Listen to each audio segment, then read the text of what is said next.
Hey, what's up, fasters? I want to talk a little bit today about food prep. So one of my favorite things to do when I'm fasting is actually to prep food for the weekend or even the next week. So it has me prepared for whenever my fasts end. If I don't have food ready and I get to the end of my fast and I'm hungry, I have been known to head to the border or have it my way or and I don't want to do that. So if I have myself prepared with food, then I'm ready to rock. Now typically I have chicken, ground beef, I have refried beans or hummus because I like to eat beans and meat and vegetables with my meals. Today though, I want to show you basically a hack. Ethan and I think this is a food hack. So Ethan's coming home for the next week. He's going to be between summer camp and fall camp for football practice. So we love this. So I'm going to make it today so that when he comes home in 2 days, it'll be cold and ready to go. And I can guarantee you we will devour it in a day or two. So it is a crustless cheesecake. So what's great about this cheesecake is that it's only about 150 calories. It's 16 grams of protein. It's 5 carbs per serving. So it tastes delicious. We don't add any sugar. There's no crust. So it's basically a hack. So let me show you here what I'm talking about. There's just 4 simple ingredients. We're gonna have cottage cheese, Greek yogurt.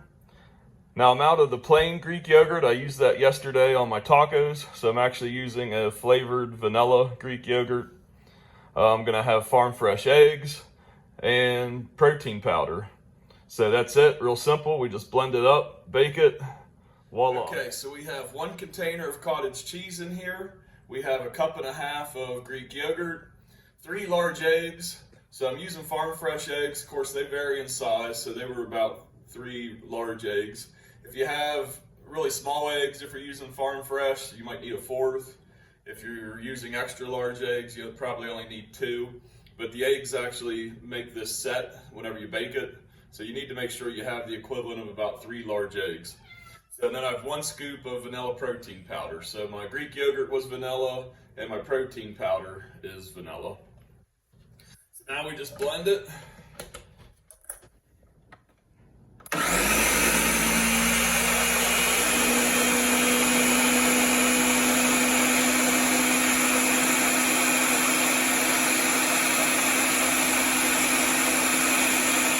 After about 2 minutes of blending, it'll actually get really smooth. So that's when you know that it's done. So it'll look a little chunky at first, but if you let it go about 2 minutes, it'll get smooth. So what you want to do is put some parchment paper then on a pie pan, and you can try spraying it or using oil. But since we're not using a crust, I think it's better to go with parchment paper so this doesn't stick whenever you're done. And plus you're able to pull the whole thing out and let it cool down a bit faster. All right, so we got a preheated oven at 350. Give your cheesecake a little twist like that, it'll self-level. And we're gonna throw it in there for 40 minutes. You can tell when it's done, it starts to puff up like that and crack around the edges. It expands as it cooks. As it cools, it'll shrink down to normal size. The last thing you'll want is some whipped cream. So we go with the low calorie, 0 carb Reddi-wip. This will make it sweeter. The cheesecake itself, it's sweet enough, but this will give it that sweet flavor from the whipped cream. I hope you enjoy the cheesecake as much as Ethan and I do. If you're new to fasting and you're going to be dealing with sugar cravings, I would suggest make this once a week. Have it on hand when you want sugar. Have a slice of the cheesecake. It is loaded with protein. It satisfies that sweet tooth. We make it just for special events. So we're gonna have a birthday party this weekend. So I'm gonna have the cheesecake here for myself instead of having birthday cake.